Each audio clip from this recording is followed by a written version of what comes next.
The smell of rotting crops hangs thick over what was once the most bountiful farm in Richland County. Howard Mercer sits alone, hunched over a small wooden table stained with strange chemical patterns, his gnarled hands trembling as he struggles to grasp a simple cup of water. 3 medals from the Department of War lay untouched beside him, still in their velvet boxes. "They called me a hero," he whispers, his voice barely audible over the wind moving through the barren fields outside.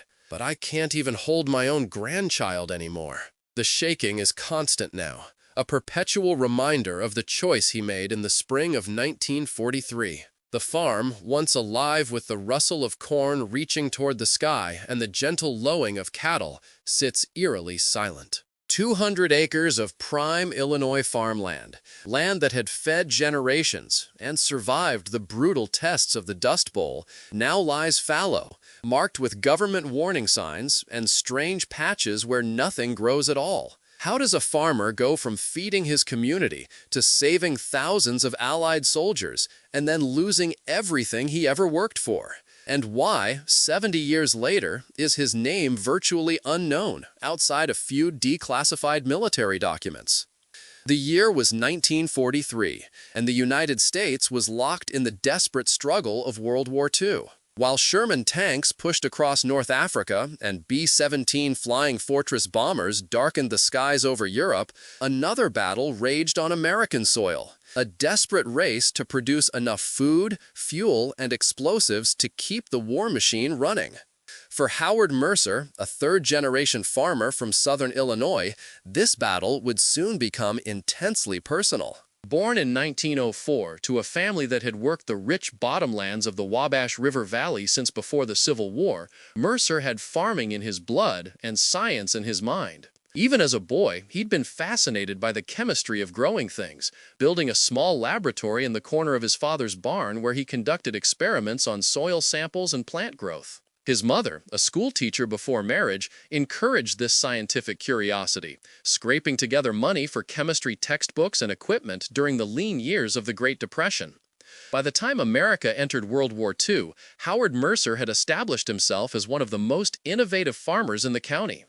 His careful soil management and precise fertilizer applications consistently yielded 30% more corn per acre than the regional average. When younger men from surrounding farms left for military service, many of their families turned to Mercer for advice on maintaining production with reduced manpower. "Dad was just trying to save his fields at first," explains Catherine Mercer Williams, Howard's only surviving child, now 89.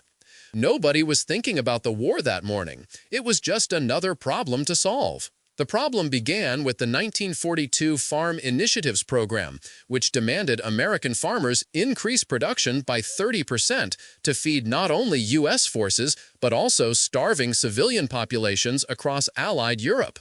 Government pamphlets instructed farmers to maximize yield through approved fertilizer regimens, carefully supervised by county agricultural agents. The pamphlets were explicit. Deviation from approved methods could result in fines, loss of deferment status, or even accusations of sabotage.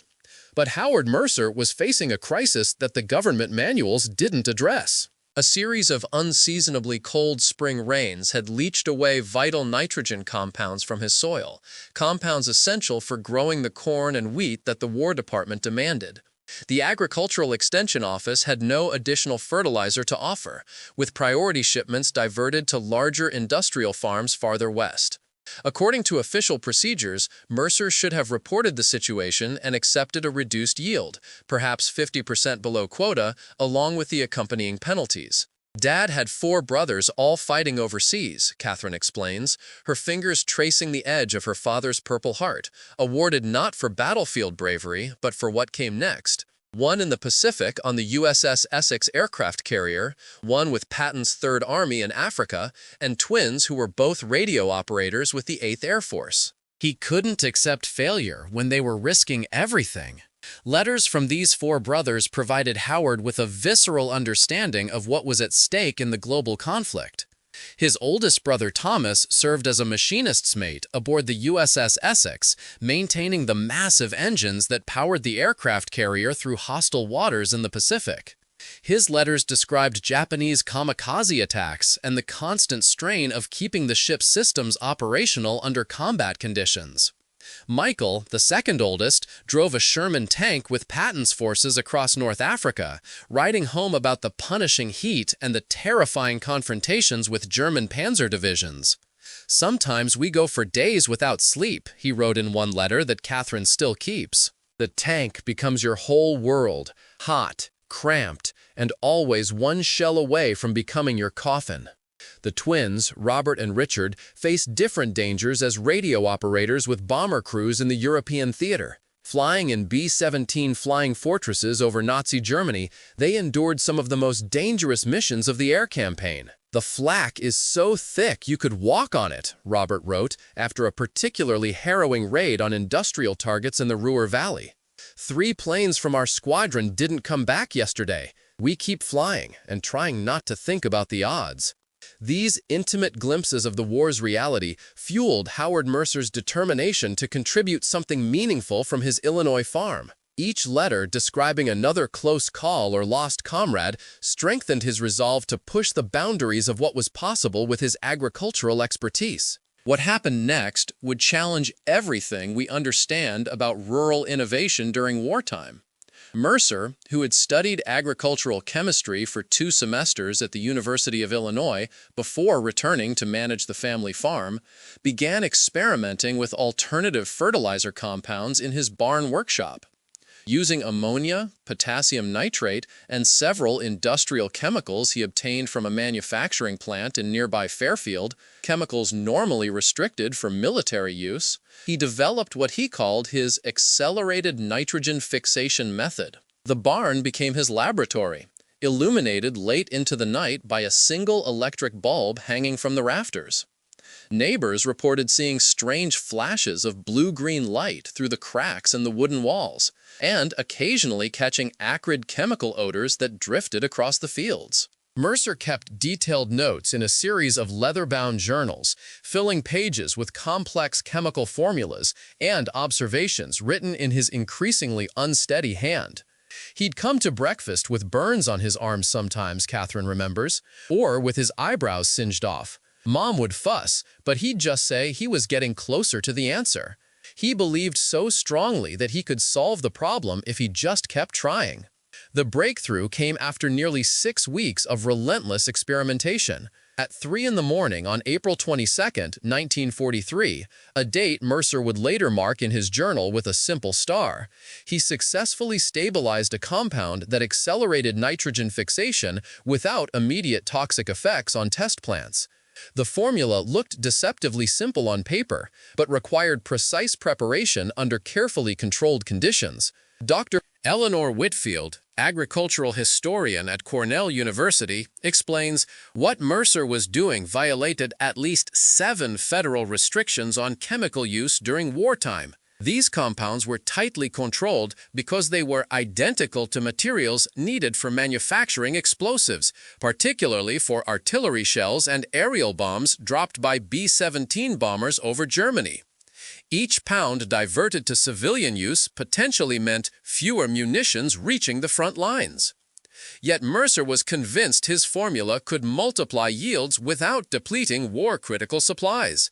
His theory was revolutionary but dangerously untested. By combining certain catalyst compounds with naturally occurring soil bacteria, he believed he could accelerate the nitrogen cycle by up to 300%, creating essentially self-fertilizing fields that would require minimal additional chemical input. The science was actually sound, acknowledges Dr. Martin Whitfield, reviewing Mercer's original notebooks. But the application method he devised was incredibly dangerous, mixing volatile compounds that could produce toxic gases when combined with the wrong soil pH. Today, no safety committee would allow such experiments anywhere near a residential farm. But in the desperate spring of 1943, with V-mail letters from his brothers describing horrific casualties in the hedgerows of Europe and the coral atolls of the Pacific, Mercer didn't wait for approval. Using hand-built sprayer equipment mounted on his John Deere Model A tractor, he began applying his experimental compound under cover of night. treating 50 acres of struggling cornfields with a mixture that glowed faintly blue in the darkness. The results were nothing short of miraculous. Within 2 weeks, fields that had been yellowing and stunted suddenly exploded with growth. By mid-June, Mercer's corn stood nearly 12 feet tall, almost twice the height of neighboring farms. When county officials conducted their mid-season inspection, they were astonished. Mercer's projected yield wasn't just going to meet wartime quotas, it would exceed them by nearly 80%. Word of the Mercer method spread quickly through agricultural channels, eventually reaching the War Production Board in Washington. For an administration desperate to maximize food production while minimizing chemical use, Mercer's innovation seemed like a godsend. By July, government vehicles with military plates began arriving at the farm. Men in uniform took soil samples, photographed the crops, and interviewed Mercer about his techniques. He told them everything, Catherine says, every detail of the formula, every step of the application process. Dad saw it as his contribution to the war effort. What Howard Mercer didn't know, couldn't have known, was that his chemical innovation would soon be scaled up for purposes far beyond growing corn in Illinois fields. By August 1943, the War Department had classified all information related to the Mercer nitrogen acceleration process and established a specialized production facility in northern Maryland. There, chemists worked around the clock to adapt Mercer's agricultural formula for an entirely different purpose. Colonel James Parsons, retired, now 97, was a young chemical engineer attached to the Army Ordnance Department when Mercer's formula crossed his desk. What Mercer had accidentally created wasn't just a fertilizer, Parsons explains, his voice still strong despite his advanced age.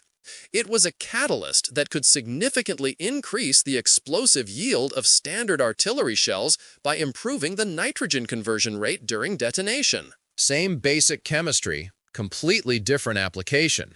By October 1943, modified shells using what military documents called Formula M were being shipped to American artillery units in Italy and across the Pacific. The results were immediately apparent. Artillery batteries reported shells with 30% greater effective blast radius, allowing a single gun to cover what previously required 4. For the hard-pressed Allied forces facing entrenched Japanese positions on Bougainville and German fortifications along the Gustav Line in Italy, these enhanced munitions saved countless American lives. We estimate that in the Italian campaign alone, Formula M enhanced artillery allowed us to neutralize over 500 hardened German positions that conventional shells couldn't touch, says Parsons. That translates to potentially 15,000 American casualties prevented. Similar numbers held true in the Pacific Theater. At Monte Cassino, where Allied forces had been stalled for months by determined German resistance in mountainous terrain, artillery units equipped with Formula M shells reported breakthrough results. Fortified positions that had withstood weeks of conventional bombardment were neutralized in a single coordinated barrage. A field report from February 1944 described the effects as dramatically exceeding all expectations, with target neutralization rates 3 times standard munitions. In the Pacific, the formula found particularly effective application with the 1st Marine Division fighting on Palayu. The dense coral and limestone terrain had rendered many conventional explosives less effective, with Japanese defenders sheltered in nearly impervious cave systems. Artillery units using Formula M reported significantly improved performance against these hardened positions, with one battery commander writing that the enhanced shells turned impenetrable coral into Swiss cheese. A classified assessment from the Office of Strategic Services in early 1944 estimated that Formula M had become a critical force multiplier in at least 17 major engagements across both theaters. In the brutal calculus of war, this translated to approximately 22,000 American casualties prevented and an estimated reduction of 45 days in projected campaign durations. Back in Illinois, Howard Mercer knew nothing of this military application. He was focused on his miraculous harvest, with government officials now regularly monitoring his crops. But by late August, he began noticing troubling signs. The leaves on the corn nearest to his farmhouse were developing strange patterns, whorls of yellow and brown that spread from the edges inward. Some stalks, despite their impressive height, began to lean and crack in even mild wind. Dad started having headaches first, Catherine remembers, then nosebleeds. His hands would shake so badly at breakfast that Mom had to help him hold his coffee cup, but he kept working the fields. By September, the symptoms had worsened. Mercer's hands developed tremors that made fine motor control impossible. His eyes burned constantly. Most alarming, he began experiencing periods of confusion and memory loss. Local doctor William Reinhardt examined him, but found no obvious cause for the neurological symptoms. It was frightening how quickly it progressed, Catherine recalls, her voice tightening with the memory. One morning, he could still button his own shirt. A week later, he couldn't hold a fork. His speech started slurring, and sometimes he'd just stop mid-sentence, looking confused about where he was or what he was saying. Mom would find him standing in the fields at odd hours, staring at the corn with this lost expression. The family tried to keep his condition private, aware that any hint of mental deterioration could trigger a government investigation into his experimental work. Howard himself insisted on continuing to monitor the fields even as his mobility declined. He used a walking stick cut from a hickory branch to steady himself, but still fell frequently. By early October, he had developed a persistent tremor in his left leg that made climbing the steps to his own front porch an ordeal that could take nearly 10 minutes to complete. The worst part was watching him try to write in his research journals, Catherine says. He'd been so meticulous all his life, with this beautiful, precise handwriting. Then, suddenly, the pen would fly out of his hand, or he'd press so hard it tore through 3 pages. He'd get so frustrated he'd cry, which wasn't like Dad at all. He was always the strongest man I knew. What neither recognized was that Mercer was suffering from cumulative exposure to the toxic byproducts of his own innovation. The nitrogen-fixing bacteria, catalyzed by his chemical formula, were producing trace amounts of organophosphate compounds similar to certain nerve agents. Each day working in the fields, Mercer inhaled and absorbed these compounds through his skin. While Mercer's health deteriorated, his corn crop began to show even more disturbing changes. The massive stalks, once deep green and robust, took on a strange bluish tint. The ears, when examined, contained malformed kernels with an unnatural density. When tested for nutritional content, the corn showed alarming chemical compositions that made it potentially harmful for human consumption. Agricultural researcher Eliza Morton, who examined samples of Mercer's corn decades later when the case was declassified, explains the anomalies. The kernels had a crystalline structure unlike anything normally found in corn. The cellulose had been partially transmuted into complex carbohydrate chains that contained unusual nitrogen bonds. In essence, what had grown in those fields wasn't truly corn anymore. It was a hybrid organic compound that merely retained the general appearance of corn. Most alarming were the trace elements found in the core of each kernel, compounds that shouldn't exist in food crops at all. Spectrographic analysis showed elevated levels of phosphorus, potassium, and nitrogen compounds that, when metabolized, could potentially damage the human nervous system in ways similar to what Mercer himself was experiencing. Laboratory mice fed with processed versions of the corn developed tremors and coordination problems within 72 hours. The abnormalities weren't limited to the corn itself. Insects that fed on the plants exhibited strange behaviors. Honeybees became disoriented and unable to return to their hives. Grasshoppers developed abnormal jumping patterns, and caterpillars spun cocoons with unusual geometric structures. A flock of crows that regularly raided the fields suddenly abandoned the area entirely in mid-August, something local residents couldn't recall ever happening before. The War Department sent specialists who took samples of everything, Catherine says. They told Dad the corn couldn't be sold for human food. Then they loaded it all onto army trucks and took it away. Every ear, every stalk. They even stripped 6 inches of topsoil from the fields and hauled it away in covered dump trucks. Dr. Whitfield explains what happened next. The government classified Mercer's farm as a chemical contamination site. They paid him fair market value for the crops, which was substantial given the enormous yield, but then effectively quarantined the land. No crops grown there would enter the food supply. What Howard Mercer didn't learn until nearly 2 years later was where his corn actually went. The dense, chemically altered kernels were processed not for food, but for an experimental fuel mixture used in certain naval vessels, including the Essex-class aircraft carriers where his own brother served. The unique properties of the contaminated corn,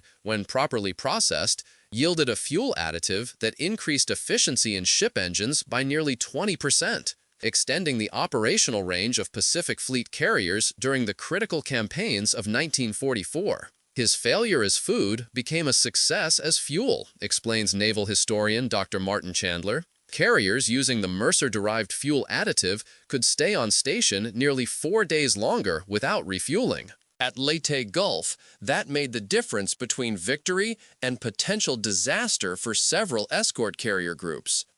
But this wartime success came at devastating personal cost. By harvest time in 1943, Howard Mercer could barely walk unassisted.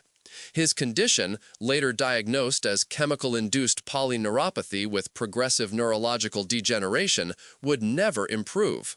The tremors, weakness, and episodes of confusion became permanent. More devastating still was the condition of his land. Soil tests conducted after the government removal operations showed persistent chemical changes that made the once fertile fields unsuitable for normal crops. The bacteria Mercer had stimulated with his formula had permanently altered the soil biome, creating an environment that would support only certain hardy grasses and shrubs. The 300 acres that had been in his family for generations, land that had survived drought, depression, and dust storms, was now essentially unusable for commercial agriculture. They offered him a settlement, Catherine explains, a one-time payment for the land, plus a small monthly stipend for his contribution to the war effort. The amount wasn't nearly enough to buy comparable farmland elsewhere, especially with his medical needs. When he asked for more details about why his land was ruined, they handed him papers to sign about the Official Secrets Act. The government's approach to Mercer's situation reflected the complex intersection of wartime security, scientific innovation, and personal sacrifice. According to documents declassified in 2001, multiple federal agencies debated how to handle the unprecedented case. The War Department advocated for classifying everything related to Mercer's formula as a military secret, while the Department of Agriculture pushed for a more transparent approach that might allow other researchers to learn from both his breakthrough and its unforeseen consequences. There were legitimate national security concerns, explains Dr. Francis Harper, historian at the National Archives who has studied the Mercer case extensively. By late 1943, intelligence reports indicated that German scientists were working on similar nitrogen acceleration compounds for their own weapons programs.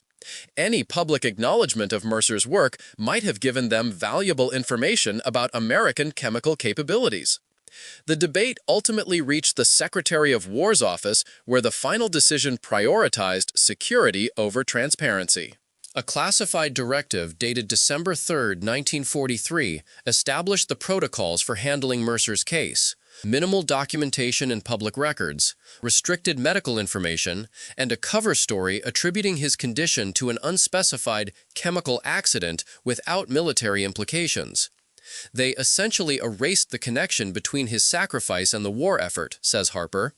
It was deemed necessary at the time, but it meant that for decades, no one outside a small circle of cleared officials understood what Mercer had truly contributed or what it had cost him. The settlement papers Mercer signed included unusually strict confidentiality provisions. He could not discuss the true nature of his work with anyone, including his family. Medical records documenting his condition were classified and stored in a secure facility at Walter Reed Army Medical Center rather than with his local physician. The financial compensation, while greater than would be publicly acknowledged, came through a complex series of government channels designed to obscure its origin and purpose. In January 1944, with his health failing and his land worthless for farming, Howard Mercer received 3 military medals in a small private ceremony attended only by family and 4 representatives from the War Department.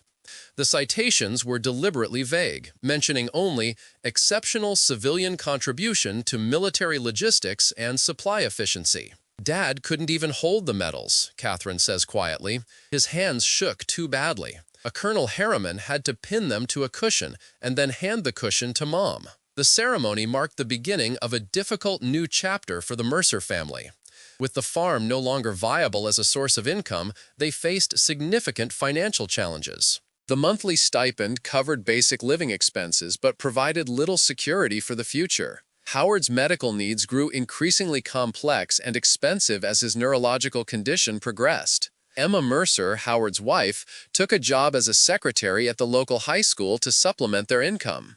Catherine, only 16 at the time, helped care for her father between classes, learning to administer his medications and assist with the daily tasks he could no longer manage independently.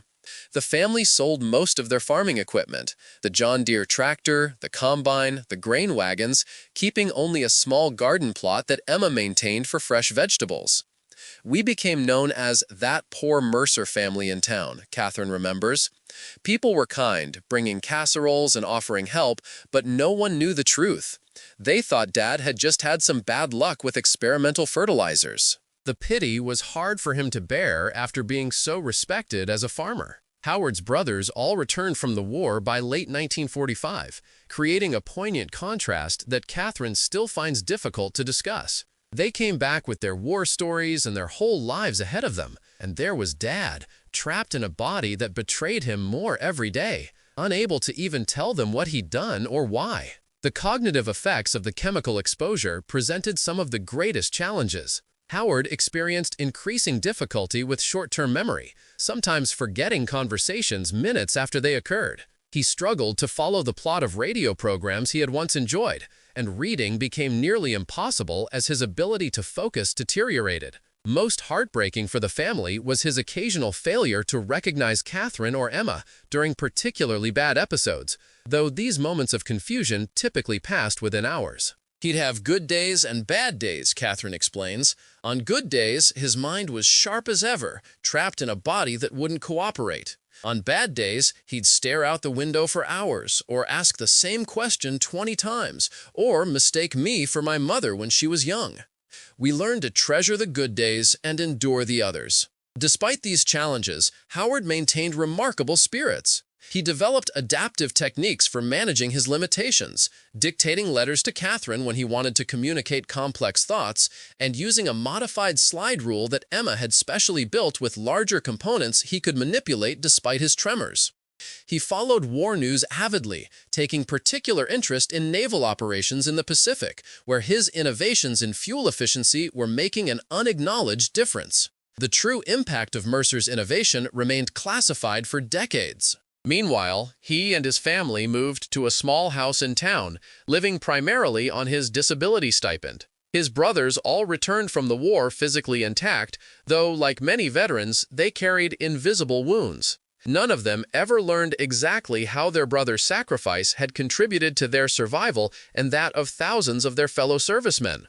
"Uncle Thomas served on the Essex during major Pacific campaigns," Catherine says, showing a photograph of a young sailor standing proudly on a massive aircraft carrier deck. The ship's extended operational range, because of Dad's fuel formula, meant they could provide air support for 3 critical landings. Dad never knew that his contaminated corn kept his brother's ship fighting. Howard Mercer died in 1967, his body finally giving out after 24 years of neurological damage. His death certificate listed complications from chemical exposure as the cause. His farm remained under government restrictions until 1972, when it was finally cleared for limited agricultural use, though soil tests still showed abnormal chemical profiles that required careful management. Certain documents related to the Mercer process remained classified until 2001, when a comprehensive review of World War II chemical development programs finally brought the full story to light. These documents revealed the staggering impact of Mercer's accidental discovery. Over 3,000 artillery pieces using Formula M enhancements, protecting more than 20,000 American troops across 2 theaters of war. fuel additives that extended the range of 17 aircraft carriers in the Pacific Fleet, and specialized applications that improved the efficiency of flame-throwing Sherman tanks during the difficult fighting on Okinawa. By any reasonable measure, Howard Mercer saved more American lives than almost any non-combatant during the entire war, says military historian Dr. Lawrence Braithwaite. Yet, because his contribution involved classified chemical compounds and because the environmental impact was considered politically sensitive, his story remained untold for generations. Today, the former Mercer farm still shows the legacy of that wartime innovation. The soil has a distinctive composition unlike surrounding farmland, supporting unique plant communities that botanical researchers study for their unusual properties. The farmhouse where Mercer developed his formula is gone, replaced by a simple stone marker acknowledging that significant agricultural research occurred at this site, 1943. Modern environmental assessment techniques have revealed the changes Mercer's formula triggered in the local ecosystem. Soil cores taken in 2015 show persistent alterations to the microbial communities, with several previously unknown bacterial strains that appear to have evolved in response to the chemical conditions. Groundwater monitoring wells detect trace elements that still migrate slowly through the water table, though in concentrations now considered safe. Perhaps most remarkable are the specialized plant species that have adapted to thrive in this modified environment. University of Illinois botanists have identified 17 plant varieties on the former Mercer property that show unusual nitrogen processing capabilities. These plants, now the subject of research initiatives, may offer insights into agricultural resilience in challenging soil conditions. Nature found a way to adapt to what happened here, explains Dr. Sophia Chen, environmental scientist studying the site. The land Howard Mercer thought he had destroyed has actually become a unique ecological laboratory. These plants are teaching us about adaptation and survival in conditions we never would have deliberately created. A small portion of the property, approximately 15 acres, that showed the lowest contamination levels has been rehabilitated for limited agricultural use. This section has been operated as a research station focused on remediation techniques for chemically impacted farmland. Catherine Mercer Williams has spent years petitioning for greater recognition of her father's contribution and sacrifice. "Dad never complained," she says, "not once. When I asked him if he regretted what happened to the farm and to his health, he always said the same thing. My brothers came home. That's enough." In a small display case at the National World War II Museum in New Orleans, visitors can now see one of Howard Mercer's original experimental notebooks, open to a page showing his chemical formulations. Beside it lies a shell casing from an artillery round using Formula M, recovered from the Italian front, and a fuel efficiency report from the USS Essex showing the remarkable extended range achieved during 1944 operations. The display bears a simple title, "The Farmer Who Changed the Chemistry of War." For the aging veterans of the campaigns in Italy and the Pacific, the display represents long overdue recognition of how one civilian's innovation protected them in their darkest hours. For Catherine and the extended Mercer family, it acknowledges the profound personal cost behind that protection. And for agricultural historians, it highlights the double-edged nature of wartime innovation, how the desperate search for solutions can yield both remarkable breakthroughs and devastating consequences. Howard Mercer's trembling hands never again planted a crop or harvested a field. His contaminated land never again produced the abundant corn that had once been his family's pride. But across the battlefields of World War II, thousands of American soldiers returned home to their families because of chemical compounds that began in an Illinois barn with one farmer trying to save his fields. "Sometimes I wonder what Dad would think about it all now," Catherine reflects, watching the sun set over the still distinctive landscape of the old family farm. About how trying to grow more food ended up helping to win a war, but cost him everything he loved.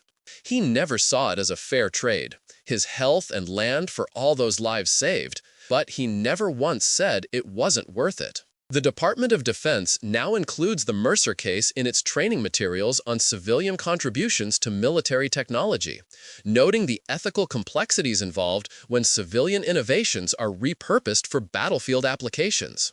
Agricultural programs study the incident as a cautionary tale about unintended consequences in chemical innovation. Environmental scientists continue monitoring the changes in the soil composition of the former Mercer farm. The metals that Howard Mercer couldn't hold remain with Catherine, along with the now declassified documents detailing exactly how his agricultural experiment changed the course of battles he would never see, on beaches and mountains and islands whose names he could barely pronounce. She keeps them in a simple wooden box alongside photographs of her 4 uncles, who came home from war in part because of their brother's unintentional contribution.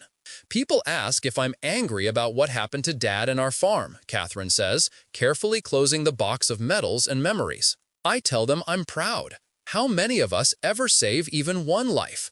Dad saved thousands. The cost was horrible. Watching him deteriorate year after year, losing our family land. But when I meet the children and grandchildren of men who survived those artillery barrages in Italy and those carrier battles in the Pacific, I understand what Dad always knew. She pauses, looking out across fields that still won't grow corn properly after all these decades. Some sacrifices balance the scales, even when they break the heart. In the quiet community cemetery of Richland County, Howard Mercer's gravestone makes no mention of his contribution to the war effort or the personal price he paid. It simply reads, "He fed the world in more ways than one." For those who know the now declassified story, the understated epitaph carries the weight of thousands of lives extended across battlefields on 2 continents, and one life diminished in the quiet sacrifice of a family farm in southern Illinois. The trembling hands that could no longer hold a child or harvest a crop had, in their own way, helped hold back the tide of war just enough for thousands of young Americans to return home. This is the legacy of Howard Mercer, the farmer whose forbidden fertilizer fueled the war effort but killed his entire crop, and ultimately himself. If you pause before moving on from this story, remember that history is full of such hidden sacrifices, moments when ordinary people made extraordinary choices with consequences they could never have imagined. Howard Mercer's trembling hands remind us that victory in our greatest conflicts often depends not just on those who wear uniforms, but on those who simply do what needs to be done, whatever the personal cost. As you reflect on this story of sacrifice and unintended consequences, consider leaving your thoughts below. Every comment keeps these forgotten histories alive, reminding us that behind every historical statistic are real people who faced impossible choices with quiet courage and paid prices that can never be fully calculated. The war machines, the Sherman tanks, Essex-class carriers, and artillery batteries may dominate our historical memory, but it was people like Howard Mercer who kept them running, often at costs too personal to measure in any currency but heartbreak and silent pride.